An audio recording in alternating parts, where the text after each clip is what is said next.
So today the topic was magnetic field due to a long straight solenoid. But before heading to the solenoid, before heading to the derivation of magnetic field inside a solenoid, let's talk about the direction of magnetic field due to a current carrying coil. Okay, that what will be the direction of magnetic field due to a current carrying coil. Now children, I have already discussed with you the direction of magnetic field by the help of a right hand screw rule. It is the same rule which we apply. For calculating, determining the direction of a vector product. Okay, but this rule which I am going to tell you is only applicable in coiled resistors. So what is the method? Is that you will rotate your fingers in the direction of the current. The current is moving, so you will rotate the fingers of your right hand. Rotate the fingers of your right hand in the direction of the current. So the current is moving anti-clockwise.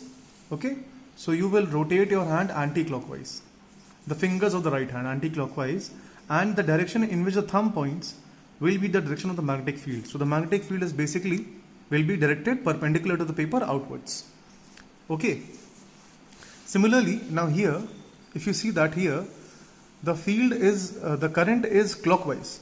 So what we will do? We will rotate our fingers. Clockwise. So I am rotating my fingers clockwise, and the thumb points inwards. So the magnetic field due to this coil will be perpendicularly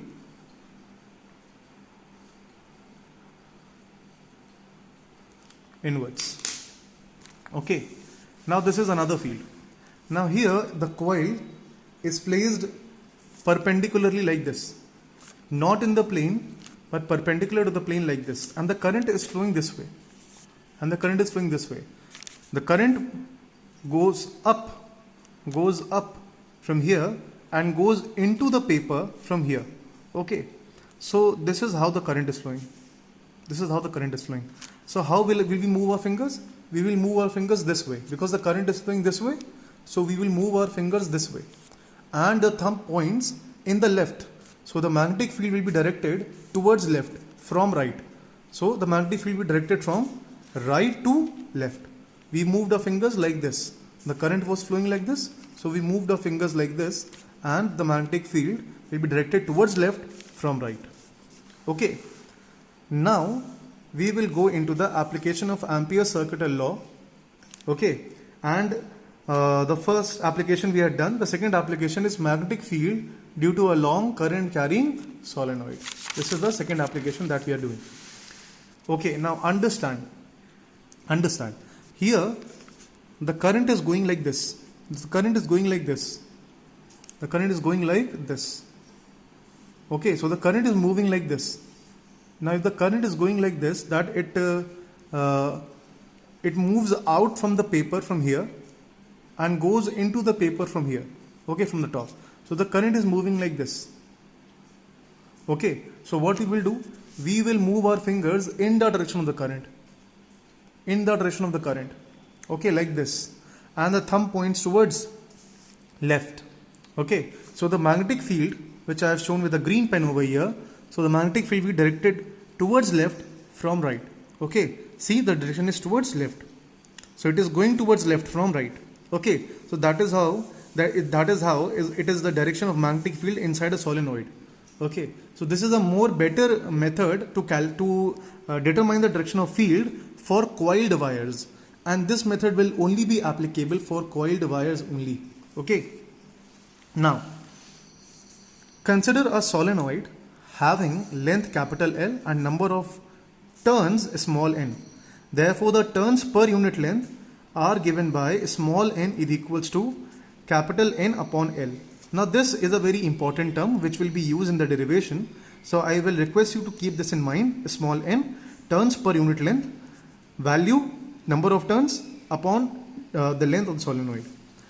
I naught is the current which is flowing through the solenoid. That is, I naught is the current which is flowing in each turn of the solenoid.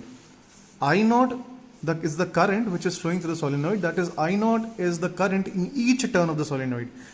If the solenoid is n turns, in each turn the current will be I naught only, and which is understood. Okay, the current will be in the solenoid same only, it will not change. Okay, now the same figure I have drawn like this. Now understand how the two figures are same. Now understand. Okay, see, as I told you here, the current was moving like this. The current was moving like this. Okay, so here the current moves outwards from the paper and goes inwards from here. Okay, then from here it comes out from here and then goes in here, comes out from here, goes in here, comes out from here, goes in here, comes out from here, goes in here, and that is how the winding is, moving. That is how the current is moving in the winding. Okay, so both the figures are basically same.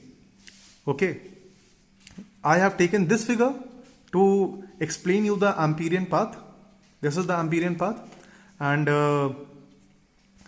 that is how I have taken. Now I have to calculate the field due to a solenoid. Now the field due to a solenoid can exist both outside and inside the solenoid. But it was observed that the field outside the solenoid is very, very negligible as compared to inside the solenoid. Okay, so what I took an Amperian path which covers the path inside as well as the path outside the solenoid. So this is a rectangular Amperian path. It is a closed loop. Okay, and we are moving in the direction A to B, B to C, C to D, and D to A. Okay. Okay, now in this I will read this paragraph for you so that you understand better. Here A, B, C, D is the Amperian path. The direction of motion is A to B, B to C, C to D, and D to A. Then the length BC and DA are very large. Which lengths we are talking about? BC and DA. These lengths. BC and DA are very large such that AB lies inside the solenoid, and CD lies far from the solenoid outside. If these two lengths are very large, then CD will be very far from the solenoid. And AB lies inside the solenoid. Okay. Now applying Ampere's circuital law. What is Ampere's circuital law?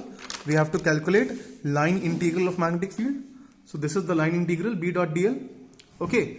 Now B dot dl is the line integral of magnetic field along the Amperian path. And what is Amperian path? The Amperian path is A, B, C, D, and A. Okay, this is the Amperian path. So what I have done is I have broken the motion into small segments like B dot dl along AB. Now this is B dot dl along AB, then B dot dl from B to C, then B dot dl from C to D, B dot dl from D to A. Okay, so instead of taking it together to make it convenient for myself, I have taken B dot dl from A to B, B dot dl from B to C, B dot dl from C to D, and B dot dl from D to A. That is how I have broken the Amperian path. I have taken each segment separately, segment AB separately, BC separately, CD separately, and DA separately.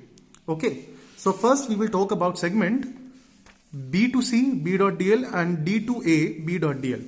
Now what I am going to talk about is, if you see over here, the direction of magnetic field is from right to left. Okay, and the direction of the segment B to C is perpendicular to magnetic field, and similarly the direction of the segment D to A is also perpendicular to the magnetic field. Therefore the length BC and CD are 90 degree. Actually the direction is 90 degree to the magnetic field, and cos 90 is 0. Therefore segment B to C, B dot dl, cos 90 is 0, and segment D to A, B dot dl cos 90 also becomes 0. So two segments become 0. B to C, B dot dl becomes 0, and D to A, B dot dl becomes 0. Now I am going to talk about segment C to D, B dot dl. Which segment? C to D, B dot dl. Okay, so I am going to talk about this segment. Now what about this segment? Now the segment CD of the Amperian loop lies far outside the solenoid. Far outside the solenoid. So the magnetic field due to solenoid was 0. Very far. Now the magnetic field, as I told you, observed, was 0. Very far from the solenoid. Therefore the segment C to D B dot dl also becomes 0. So how many segments have become 0? 3. What? B to C B dot dl 0, 90 degree. D to A B dot dl 90 degree. And C to D B dot dl very far from the solenoid, so the magnetic field becomes 0. So these 3 segments, 1, 2 and 3, these 3 segments have become 0. What we are left with in equation 1? We are left with A to B B dot dl, that's it. Okay, so from equation 1, I can write closed integral B dot dl is equals to A to B B dot dl. Okay, now let's talk about A to B. Now what I have assumed is, I have assumed the length dl, which is, dl is what? The length of the Amperian path. What Amperian path? I'm talking about AB only over here, because the rest of becomes 0. So AB, I have assumed the length of AB in the direction of magnetic field as 0 degree. Okay, that direction of AB with respect to the magnetic field is same. See here, AB, the direction of AB and the magnetic field are in the same direction. So the angle between them, that is theta, becomes 0 degree and cos 0 is 1. Okay, so A to B B dot dl cos 0 is equals to simply A to B B dl. Now cos 0 is 1, so therefore there is a 1 over here which I have not written, it is self-assumed. Okay, let the length of the segment AB is equals to x. Okay, going back to the diagram, this length I have assumed to be x. A to B length is x. Okay, now if this length has become x, what length we are talking about? We are talking about this length AB, and this length I have supposed as x. Okay, now if the length of the segment AB is x, that is A to B dl is equals to x. Yes, definitely. If the AB is equals to x, then if we integrate dl from A to B, we will get value x. That is the length of the segment AB. Therefore, from equation 2, what was equation 2? This was equation 2. Now in equation 2, A to B dl has become x. See, A to B dl has become x. So from equation 2, I will get closed integral B dot dl is equals to bx. Okay, now this has become my equation number 3. Now, if small n be turns per unit length, if small n be the turns per unit length, then the number of turns in length x will be n into x. X is the length over here and n is what? The number of turns per unit length. Okay, so the turns in length x, that is the turns, I'm going back to the diagram. How many turns will be there from A to B? So we know the number of turns per unit length. We know the distance x. So if I multiply x with n, I will get the number of turns in the segment AB. Okay. Now I have got the number of turns as nx. Since I naught is the current in each turn, the total current enclosed in length x will be, okay, I naught is current in each turn. Okay, going back to the diagram, I naught is what? The current in one turn. Okay, the current in one turn, that is each turn. And from A to B, the number of turns are nx. The number of turns are nx. So the current in nx turns will be, what I will do? I will multiply the number of turns with the current in each turn. That is I naught. So I get the current enclosed. I get the value of current enclosed. So what is current enclosed? I naught was the current in one turn. That is each turn. And from A to B, the number of turns were nx. So the current which is enclosed in the path AB will be number of turns multiplied by the current in each turn, that is I naught. So I enclosed becomes nx I naught. Okay. So by Ampere's circuital law, that is closed integral B dot dl is equals to mu naught I enclosed. Now B dot dl was equals to Bx. B dot dl was equal to Bx. This was equation 3. See, this was equation 3. B dot dl was Bx. So here B dot dl has become Bx. Okay, and I enclosed value we know nx I naught. We put the value of B dot dl and I enclosed in this equation, and what we get, x and x gets cancelled, we get B is equals to mu naught n I naught. Now mu naught, as we know, it is permeability due to free space. Okay, n is what? The number of turns per unit length, and I naught is what? The current in solenoid, or the current in each turn of solenoid. Now children, focus on this. This is the solenoid. The current is flowing like this. The current is flowing like this. Okay, the current is flowing like this. Okay, now what I did, I know that the value at the center of the field, the center of the solenoid, the value of field, magnetic field at the center of the solenoid is what? B is equals to mu naught n I naught. Magnetic field at the center of the solenoid is B is equals to mu naught n I naught. Now what I did, I dissected the solenoid from the center. Okay, I dissected the solenoid from the center. And now what happens? I'm reading this for you, you will understand. So if we dissect the solenoid from the middle into two parts, the contribution of each part to the magnetic field in the center of the solenoid will be half of mu naught n I naught. Okay, that is, if the field at the center was B is equals to mu naught n I naught, then if we segregate, if we dissect the solenoid from the center, then the contribution of field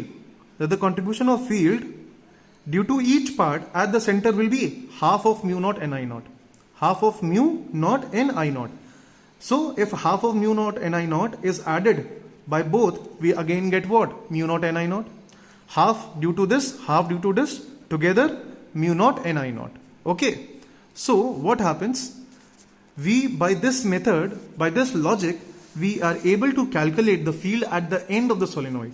So the field at the end of the solenoid will be half of mu naught n I naught.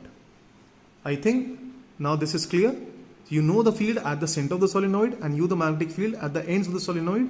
Okay, so thank you children.